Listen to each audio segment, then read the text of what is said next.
A nombre de la Secretaría de Cultura del Estado de Hidalgo les damos la bienvenida y agradecemos a la Feria del Libro de la Universidad Autónoma Metropolitana Unidad Azcapotzalco nos haya brindado este espacio para la presentación del libro La impronta de los patos sin plumas de Zaidnit Martí.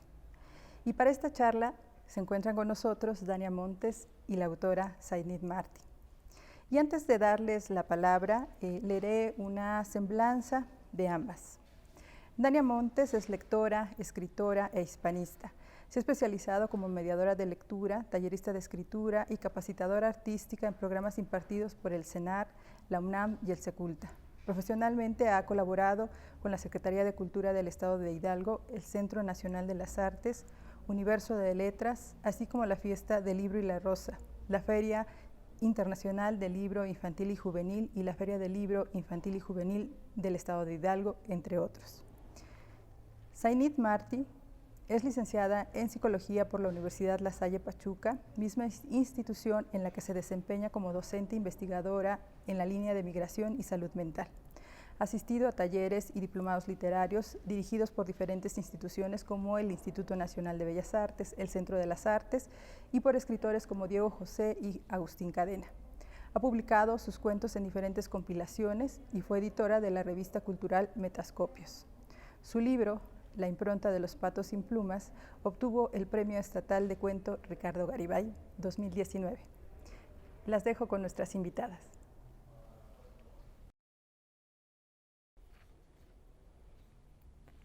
Pues bienvenidas y bienvenidos a esta presentación editorial, nada más y nada menos que de La impronta de los patos sin plumas de Zaidnit Martí. Bienvenida, Zaidnit. Te aplaudo de manera personal, pero seguramente también te aplauden desde casa varias personas que estén viendo este video. Y bueno, tengo el honor de presentar a este Premio Estatal de Cuento Ricardo Garibay 2019, que este año ve su publicación y que para todas las lectoras y lectores nos deja con un gran sabor de boca, no precisamente porque sea feliz, déjame decirte, pero sí porque es un libro con mucho peso literario y un libro muy bien construido que a mí me pasa que de repente leo y digo, ¿por qué leí esto, no? Pero que este libro uno dice, estamos leyendo algo de calidad y estamos leyendo algo que quisiéramos seguir leyendo, ¿no? Que quisiéramos que hubiera más, pero al final creo que eso es algo positivo porque tu carrera literaria pues recién empieza. Y bueno, pues bienvenida. Te dejo la palabra para... Pues muchas gracias, Dania, por estar aquí acompañándome, hablando del libro, que es un libro que al final tú también lo conoces desde hace muchísimo tiempo. Hemos tenido la oportunidad de compartir sobre su escritura y me da mucha felicidad que podamos platicar con los y las que nos están viendo. Y pues agradecer el espacio y pues deseo que disfruten mucho esta charla que vamos a tener Dania y yo. Y pues nada. ¡Ay! Pues qué mejor, ahí está nuestra bienvenida. Y bueno, quien abre este libro, quien se enfrenta a este libro, va a encontrar 5 cuentos cortos, si se me permite decir, pero que van a tener un eje rector, mencionaba hace un momento, no de la desgracia humana, porque creo que va más allá, ¿no? de esto, sino de la reinvención de la tragedia. Porque cada uno de los personajes, aunque son de universos distintos, confluyen en esto de el destino está dado, no por los dioses quizá en este caso específico, pero sí por algo que va más allá de lo que una persona puede hacer, de lo que un ser humano puede conseguir o de lo que una persona puede decidir hacia dónde se encamina su vida. Cada uno de los relatos va a tener a un personaje que se enfrenta al entorno, por un lado, pero también que se enfrenta a lo que ya está dicho, a lo que pareciera que lleva la marca, ¿no? En la frente de este va a ser tu destino y por lo tanto no hay nada más que hacer, sino aceptar. Entonces, a mí me llamaba mucho la atención en este sentido, Zaidnit, de cómo surge esto, tú cómo ves precisamente esto de la experiencia humana, quizá como tragedia en los personajes, como destino? ¿Qué es lo que pasa o cómo fue la construcción de estos escenarios? Mira, creo que no había tomado en cuenta lo que tú dices, esta palabra que usas de tragedia, no la había considerado. Sí es cierto que el destino de los personajes pareciera que lleva irremediablemente al sufrimiento. Creo que en las 5 historias sí hay un orden que se rompe, ¿no? Sin embargo, los personajes no rompen este orden, ¿no? Más bien, los cuidadores primarios, ¿no? Estas personas que deben de ofrecer amor a los personajes son los que rompen el orden al no ofrecérselos, incluso más allá de las figuras primarias, el mundo, ¿no? El mundo empieza a romper el orden al negar cierta seguridad o al negar determinados recursos a los personajes en su infancia. Y sí, respondiendo a tu pregunta, pues me parece que al yo plantear todas las historias de la impronta de los Patos sin Plumas, yo, como lo he comentado antes, partí de una premisa que yo quería demostrar en los cuentos y que esa premisa al final termina siendo el elemento que unifica todas las historias y que le da unidad al libro, ¿no? Y es precisamente la premisa de que pues el mundo no está hecho para satisfacernos y que precisamente todo aquello que se vive en la infancia tiene una repercusión en el presente y en el futuro de los personajes. Entonces, a partir de esta premisa que yo quise exponer, entre otras premisas, porque también podemos encontrar premisas, por ejemplo, de cómo el odio y el amor son uno mismo, de cómo el asco y el deseo, o sea, son una misma línea, aunque en polos opuestos, pero trazan una misma línea, pues yo expuse estas historias para reflejar un poco de la naturaleza del ser humano, de la que se habla poco, de la que no nos gusta voltear a ver, pero que es parte de todos nosotros, de todas nosotras. Claro, y fíjate que bien interesante esto del ser humano, porque lo leía, lo releía, no a quien nos esté viendo con el estómago, con algo en el estómago, no lo lean, porque pensaba yo en que uno de los grandes aciertos entre varios, y creo que ya te lo he mencionado, es cómo se atreve a hablar de lo incómodo, porque sumado a el asco, a el odio, creo que libros que hablan de lo que nos incomoda como personas, porque nos vemos reflejadas, porque es algo que hemos visto, ¿no? Porque es algo que hemos experimentado o incluso algo que deseamos, pero que se vuelve incómodo para quien lee. Claro. Pocos libros creo que hoy en día se atreven a tocar estos temas de aquello que no queremos poner en voz alta, ni nos queremos dar cuenta de que somos esas personas en el interior. Entonces, a esto quisiera preguntarte cómo ha sido, ya que estamos hablando de este tema de lo incómodo, porque a muchas personas incluso pueden llegar a decir como, mejor no lo leo, ¿no? Porque el enfrentamiento de padre, madre contra hijos, por ejemplo, del deseo que hablábamos con Diego José, ¿no? De esto del deseo de un adolescente por alguien mayor o el asco. ¿Cómo ha sido la recepción de los textos ahora que ya está en circulación el libro? Platícanos. Pues mira, lo que me han compartido cuando he tenido la oportunidad de platicar con personas que lo han leído, sí, de repente me sorprende que precisamente me comenten, oye, es que me agotó mentalmente leerlo, ¿no? Recuerdo mucho que hablé con Rafael Tiburcio cuando todavía estábamos en revisión, en edición de los textos, y él me comenta, oye, la verdad es que fueron como muchos golpes durante la lectura. Incluso cuando yo lo leía para hacer correcciones, etc., me agotaba, ¿no? A veces decía, no, ya no quiero leerlo, porque sí, la verdad es que en algunas ocasiones me bajoneaba, en otras, no sé, me generaba emociones pues, que no necesariamente son placenteras. Entonces, sí es cierto que incluso con sorpresa Y aquí también entran como todos los prejuicios que hay sobre las mujeres que escribimos, ¿no? Donde se piensa que las mujeres escribimos de amores imposibles, ¿no? De amores no correspondidos, y de repente poner sobre la mesa este tipo de temáticas que, como tú mencionas, pueden ser incómodas o simplemente nos confrontan con aquellas cosas que son incluso temas tabúes, ¿no? Como la caída del héroe con los padres, ¿no? De quizás mencionar que los padres muchas veces no son lo que deberían, y se vale, ¿no? Y, o sea, sobre todo ponerlo en la mesa y decir, se vale que los padres, las madres no sean esos seres perfectos, esos héroes que al final la sociedad les impuso ese papel, ¿no? Entonces, al poner en la mesa todo este tipo de cuestiones, pues sí me han comentado que hace ruido, ¿no? Yo tampoco quiero que se piense que mi libro, por ejemplo, es gore, ¿no?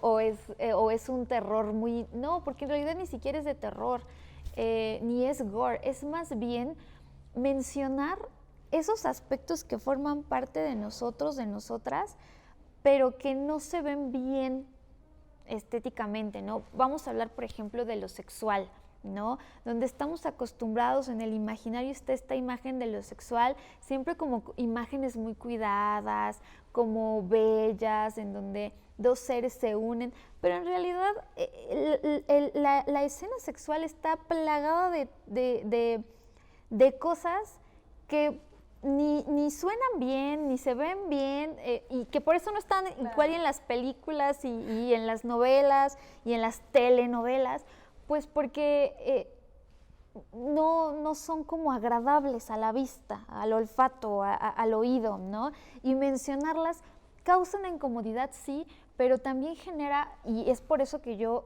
lo propongo en mi literatura. Lo propongo porque me parece importante, ¿no? Mostrar la realidad como en realidad es, ¿no? O sea, como de vamos a mostrarla pero con todos sus elementos, y no para convertirla tampoco en algo nauseabundo, simplemente así es, ¿no? Y ya los personajes van identificando esos elementos y los van entendiendo también como parte de este mundo que es violento, ¿no? Podemos pensar la escena sexual como un acto completamente violento, aunque no necesariamente tiene que ser negativo, claro, ¿no? O displacentero, pero es violento. Sí, ¿no? sí. Súper. Y ahora que mencionas esto, se me viene a la mente justo la importancia, ¿no? De pensar en que lo que están escribiendo las mujeres entra dentro de, no lo gore, porque creo que no es esto, pero sí que hay que pensar en que estos adjetivos, ¿no? De lo violento, de lo grotesco por momentos, de lo crudo, de lo realista, es lo que hay y se está escribiendo, y creo que nutre mucho a la tradición, a lo que están escribiendo las mujeres el día de hoy, este libro, y que también sería como una cosa que yo vería muy bien, ¿no?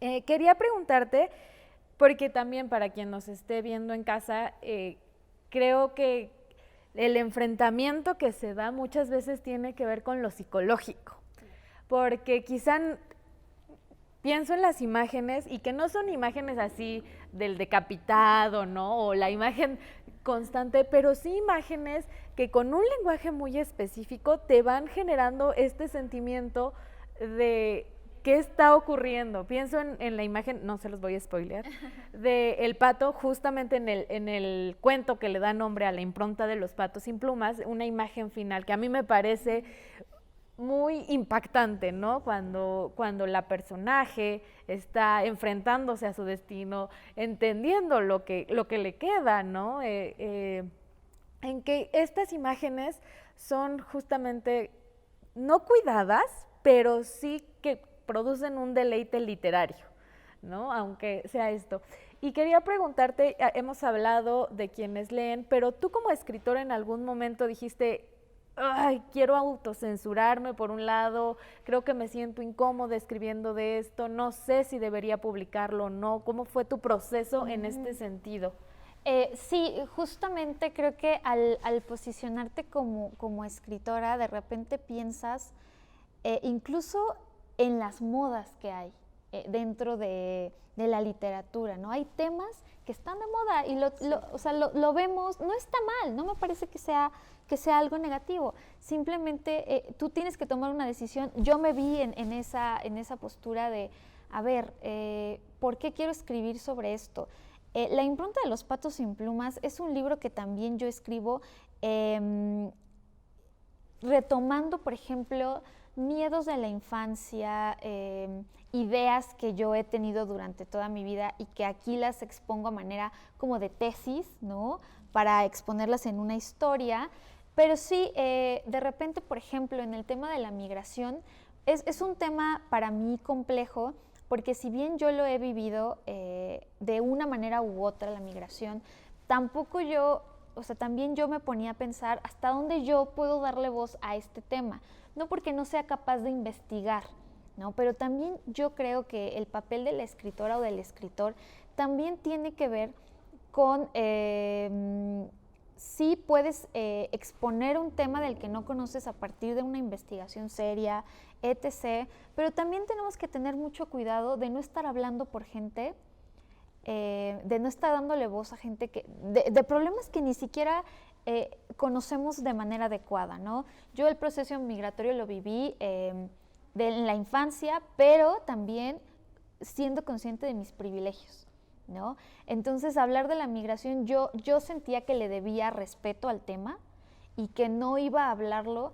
desde donde no me tocara, ¿no? Ni darle voz a gente cuyos problemas yo no conozco bien, ¿no? Entonces, lo abordé. De hecho, esos dos cuentos son ambiguos en algunos puntos, pues porque esa misma ambigüedad yo la viví en la infancia y yo mantuve como esos lugares en secreto, pues porque me parece que aunque yo he investigado como académica el tema, etc., pues lo mantuve con respeto, no exponerlo tampoco de manera amarillista, pero sí que me generara también las herramientas para exponer una historia que sí podía crear, que me parecía que estaba en la posibilidad de crear un mundo que expusiera por lo menos un ápice de ese fenómeno, ¿no? Ok.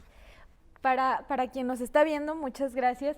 Justamente dos de estos cuentos son los que tratan el tema de la migración, que son Te irás una última vez y La impronta de los patos sin plumas. Además, déjenme contarles que pues los pasajes, y retomando el lenguaje del libro, tienen pasajes muy poéticos. Incluso yo venía pensando en los títulos, ¿no? Que a mí me parecen versos, ¿no? Ojos de Cebú, Te irás una última vez, Creación del nuevo mundo, que desde ahí nos van enganchando a nivel del lenguaje, ¿no? Por otro lado, tenemos Ojos de Cebú, que es el enfrentamiento de un hijo con el padre y además, cómo trastoca la vida una muerte, ¿no? Una muerte que se vive, pero al mismo tiempo que no se vive, por así decirlo, que queda como en la experiencia. Y el cuento que termina es La carne, que también, ¿no? Todo un tema de cómo se va viviendo, pienso yo, las sensaciones y cómo van trastocando una sensación en específico, el cómo nos relacionamos con el medio. Además, pensaba yo, y también te quería preguntar, en que en cada uno de los cuentos parece que el personaje o la personaje está necesitando la expiación de alguien más, está necesitando justificar a alguien más, y que a mí me parecía muy interesante porque creo que en ninguno, o quizá en el último cuento, tenemos la propia expiación, ¿no? Pero, por ejemplo, en Ojos de Cebú, al mismo animal, ¿no? O en Te irás una última vez al papá, y así nos vamos. Entonces, y que además también pensaba retomando lo de un inicio de la tragedia, ¿no? Que los personajes no se rinden, es decir, salvo en Creación de un nuevo mundo, que no vamos a spoilear tampoco el final, hay una resistencia, ¿no? Y no se rinden en el sentido de que dicen, pues esto es lo que me toca. No permanecen como en la estática o en el sinsentido, sino simplemente esto es lo que me toca y así lo voy yo sopesando. Aquí, que también pensaba en lo prototípico de los personajes, que se podrían volver personajes prototípicos. Creo que mucho tiene que ver con el lado psicológico, con la creación psicológica, y que eres psicóloga, ¿no? Sí. ¿Cómo se vive este proceso? Que yo siempre he creído que nutre mucho y que se nota y que es una virtud en el texto. Pues mira, en esto que tú planteas de los y de las personajes, lo que se propone, y es algo que yo cuide mucho, es que a partir de que los personajes se hacen conscientes de aquello que los está vulnerabilizando, o sea, precisamente en la búsqueda de esa conciencia es que los personajes logran liberarse de alguna manera, ¿no? Es como en el proceso terapéutico, que cuando haces insight, cuando en verdad eso inconsciente llega a la conciencia y que eso logra precisamente el mejoramiento, la desaparición del síntoma, pues precisamente aquí los personajes lo que van buscando es saber qué los ha puesto en ese lugar de sufrimiento.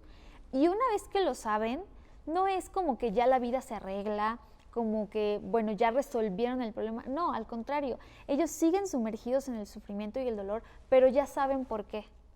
Y ese saber es lo que de alguna manera u otra les da la fuerza para permanecer, ¿no?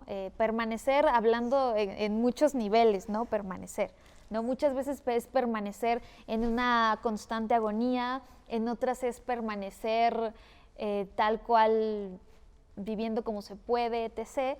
Pero lo que se busca es eso, ¿no? Es demostrar cómo ser conscientes de eso que nos trajo dolor. Puede ser liberador, aunque no solucione el problema, pero puede dar una esperanza. Y aunque pareciera que los personajes no tienen destinos esperanzadores, ese saber ya es una lucecita, sí, claro, en esa oscuridad. Sí, ¿no? De acuerdo, súper. Y bueno, para continuar me gustaría que nos pudieras compartir algún fragmento, claro, el que tú quieras. Cada quien tendrá sus favoritos, sí, pero tú como autora. Pues mira, hace poquito leí, es súper pequeño, pero creo que dice mucho, y es la primera parte de La carne. Y es que este cuento es muy complejo debido a... Podría pensarse que es el típico cuento del adolescente que se enamora de su profesor, pero yo creo que va mucho más allá, incluso de estos estereotipos donde se habla primero de la belleza de las jóvenes ninfas, ¿no? Ya sabes, y siempre hay una figura masculina que necesariamente tiene que estar investida de poder, de guapo, ¿no? Inteligencia, superioridad, y en este caso no es así. Hablamos de dos personajes cuya apariencia física no es lo importante, porque aparte no cumplen con los estereotipos de belleza, pero en ese nivel ellos se desean, ¿no? Y eso es lo que me parece también muy importante resaltar, cómo el deseo puede surgir incluso cuando no hay esa belleza que se espera, ¿no? Y bueno, es un párrafo que dice: Lisandro, todavía desnudo, me alcanzó una toalla. Me dijo que lo mejor era que me fuera. Me lo dijo con ese tono de voz que sale de cuando intentas controlar la ira y ser educado al mismo tiempo. Me lo dijo con una sonrisa en la que solo la mitad de la boca se encorva.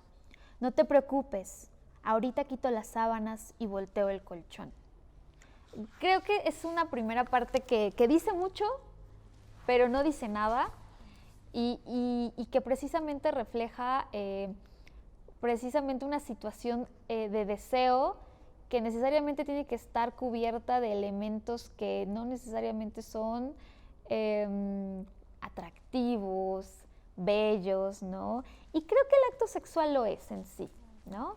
Entonces, por eso me gusta mucho esa primera parte del cuento. Nunca la leo en presentaciones hasta hace poco, y recupero este fragmento, pues porque también es un proceso de aprendizaje que yo tuve al escribir, ¿no?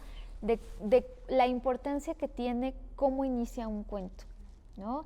No por como una técnica para amarrar al lector, sino más bien para resaltar aquellas luces que tiene que tener la historia y qué sombras para generar determinado efecto de tensión. Sí, sí, ¿no?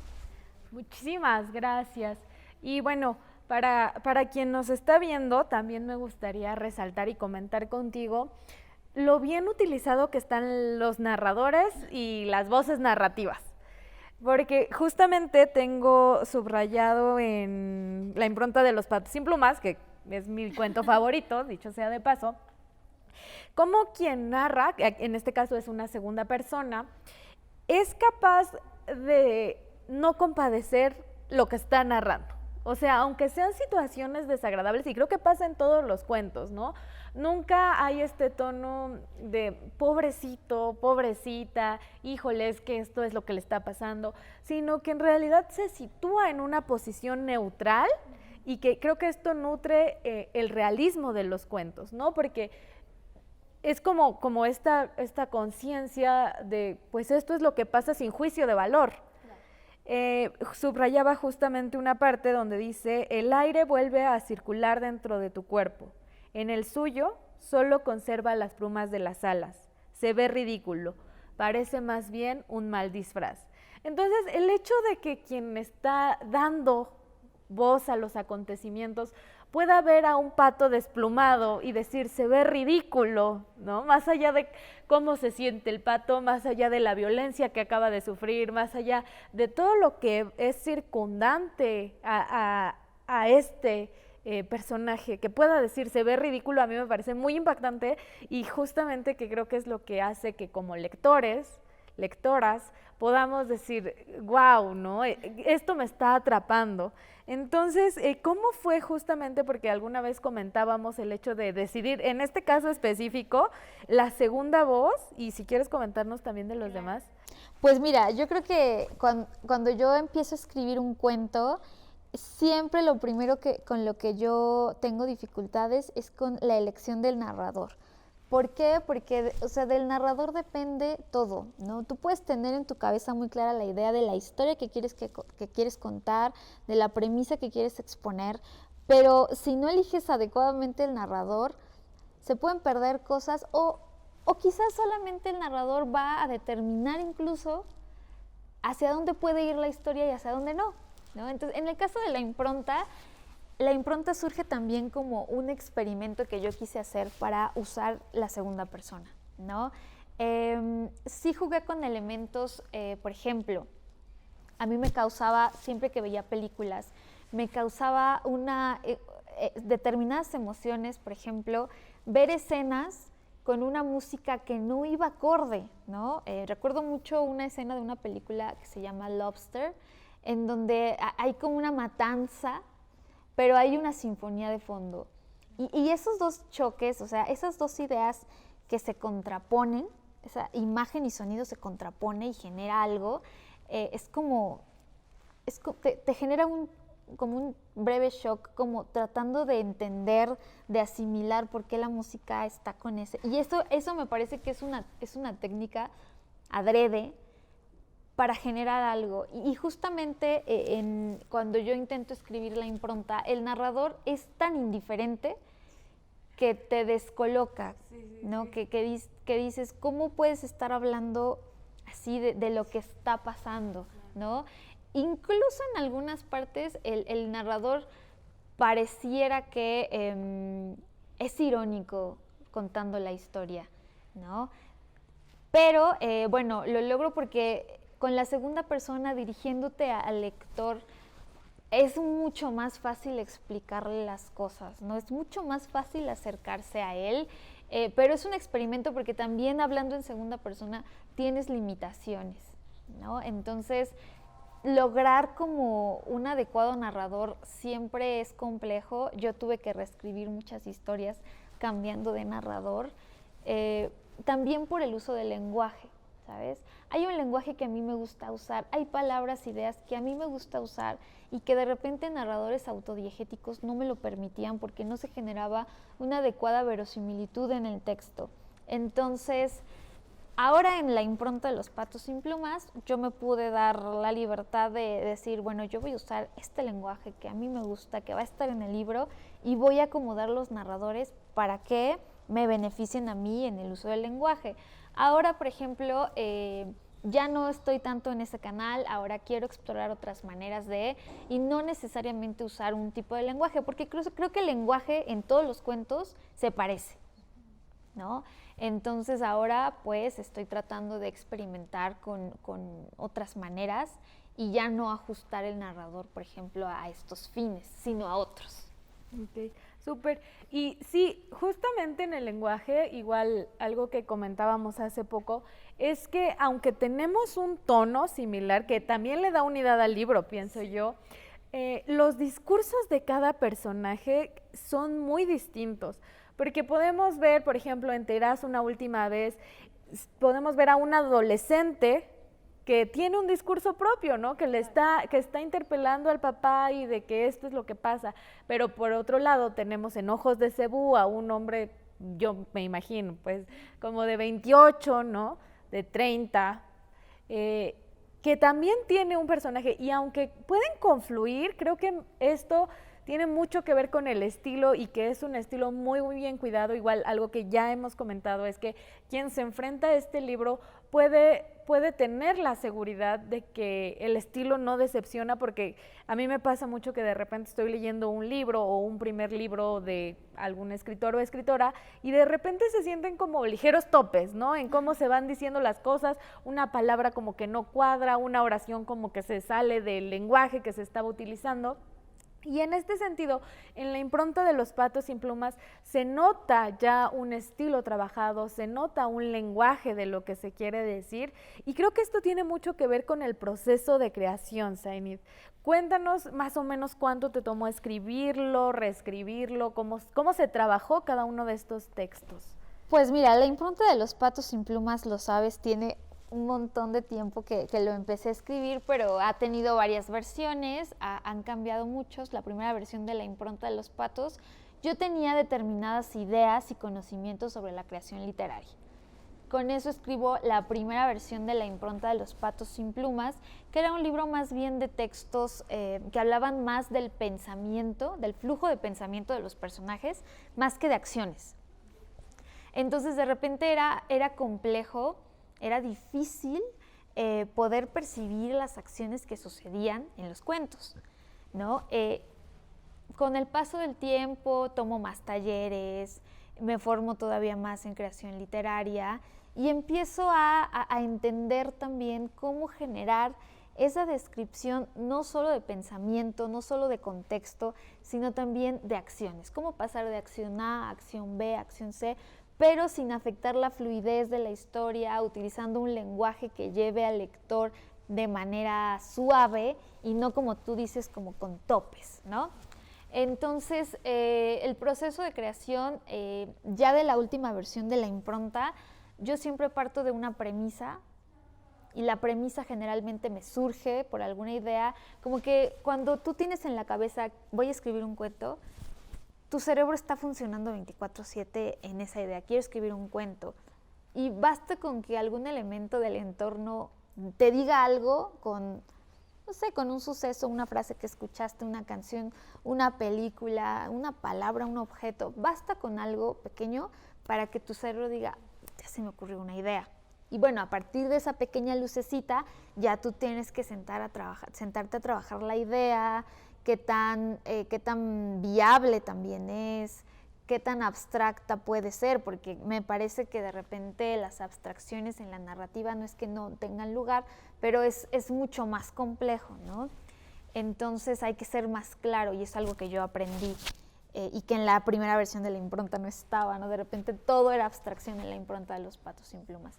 Entonces, a partir de esa idea, a partir de la premisa, yo ya empiezo a generar ya personajes que puedan reencarnar como esa premisa y hacerlos actuar para reflejar la premisa que yo quiero defender.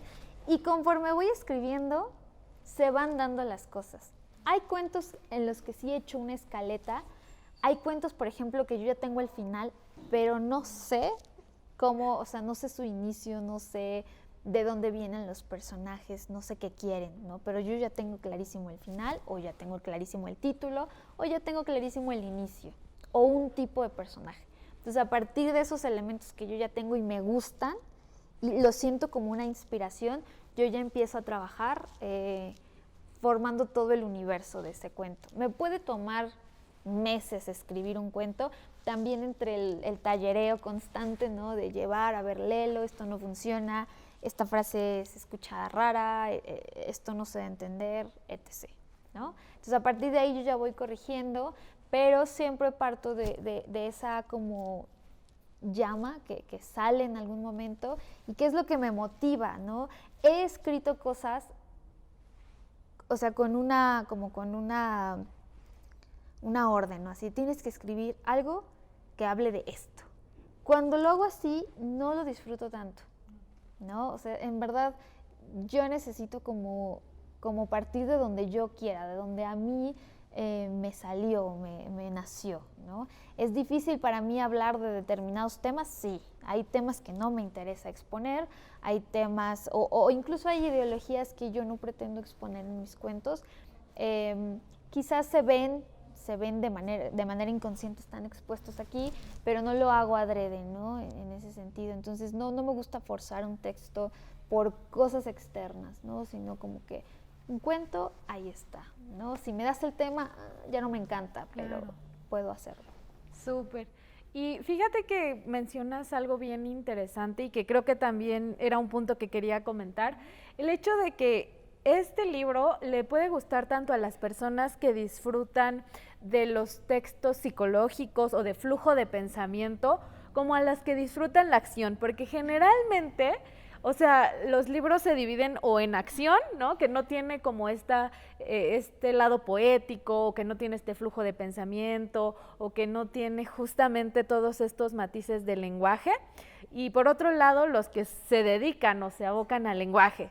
Y pensaba yo en que estos cuentos y cada uno tiene en su justa medida tanto la parte poética, la parte de la exploración del lenguaje, la parte del flujo de pensamiento, pero también la parte de la acción, ¿no? De esto A lleva B, B lleva C y esto pasa, y que creo que al quien lee y que disfrute ya sea de una o de otra o de las dos juntas, no hay pierde, es decir, no se nota más cargado hacia un lado, más cargado hacia otro, que de repente funciona, y esto es como quien lee, una vez más, es como de, es que es como mucha acción y a mí no me gusta, ¿no? Prefiero el deleite del lenguaje, o es que es mucho flujo de pensamiento y yo prefiero la acción.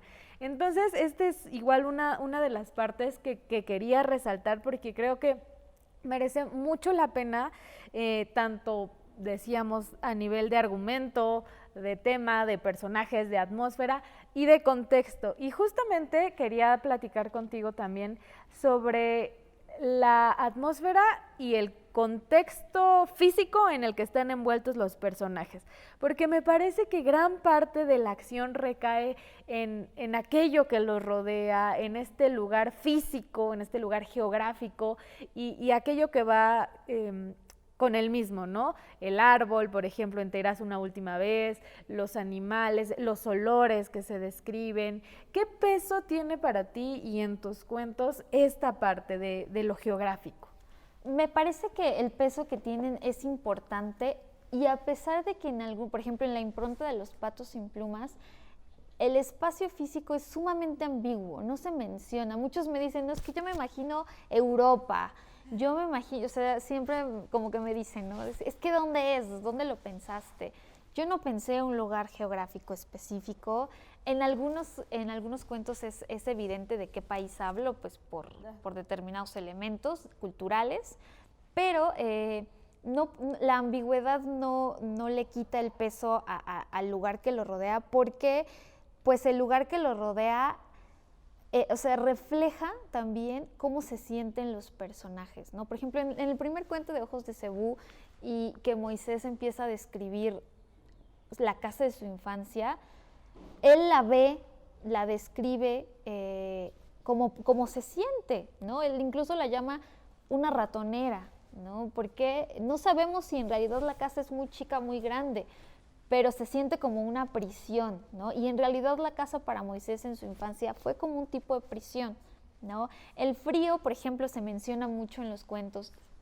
No sé, siempre hace frío en mis cuentos, y pienso que es precisamente porque el frío empata con las emociones de tristeza, de nostalgia, pero más allá de eso, no porque sea un estereotipo, más allá de eso, es como el abandono, ¿no? La soledad, o sea, que algo está vacío y por eso hace frío, ¿no? Por eso el aire puede correr más, ¿no? En la impronta de Los patos sin plumas, bueno, hay nieve, pero más allá de que hay nieve, la fábrica en la que están, el hecho de que hable de plumas que dan calor, pero sin embargo ahí se siente muchísimo frío, pues es ese contraste de que los personajes se sienten completamente desolados, ¿no? Entonces sí, los contextos, en el de la carne, por ejemplo, la chica empieza a describir el departamento de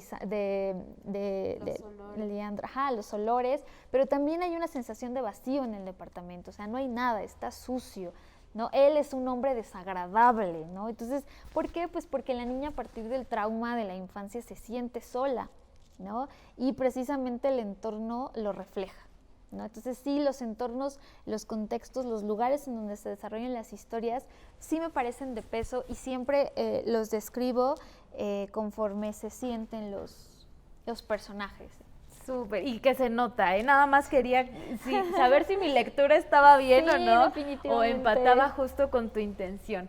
Y bueno, me gustaría que nos leyeras otro fragmentito Claro para que dejar sí. más que enganchados a quien nos está viendo. Hay un cuento que casi nunca comparto en las presentaciones, no sé por qué, no muchos hablan de él, no es el favorito de todos, pero voy a darle una leída a algunos elementos de este cuento y quizás en esto del tema del contexto, pues me parece importante, ¿no? Esta es creación del Nuevo Mundo y voy a describir la casa, ¿no?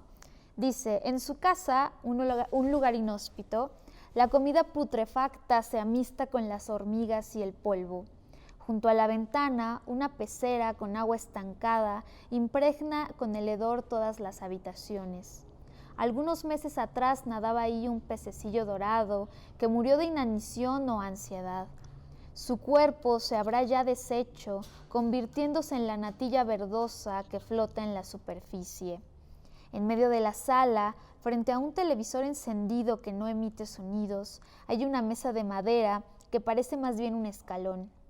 Ernesto da 6 pasos hacia ella, se detiene y contempla a su alrededor. No hay nadie. Sube a la mesita y puede ver el mundo desde ahí.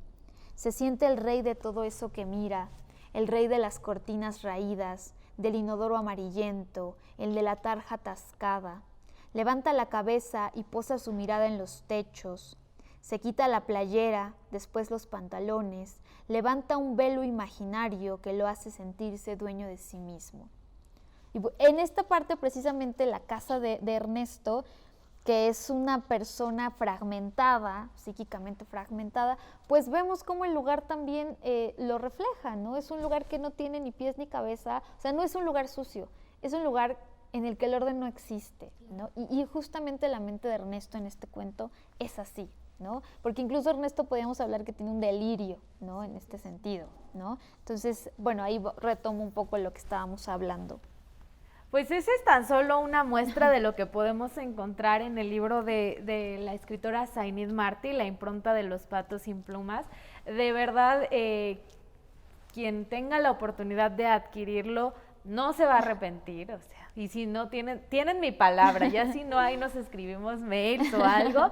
Y bueno, Zaynid, no sé si te gustaría dar algunas últimas palabras. Pues nada, yo espero que les interese leer La impronta de los patos sin plumas. Pueden seguirme en Instagram como Cinead Martí, como se escribe mi nombre en minúsculas, todo juntito. Ahí les puedo decir en dónde conseguir el libro y su precio. Y pues si quieren adquirirlos podemos hacer el envío sin ningún problema. Súper. Pues muchísimas gracias, Zaynid, muchísimas gracias a la Secretaría de Cultura del Estado de Hidalgo por brindarnos estos espacios para la difusión de autoras hidalguenses que están escribiendo actualmente y además con una calidad literaria pues impresionante. Gracias a quienes nos están acompañando desde casa, en sus dispositivos, en donde se encuentren. Un saludo y ha sido un placer. Muchas gracias.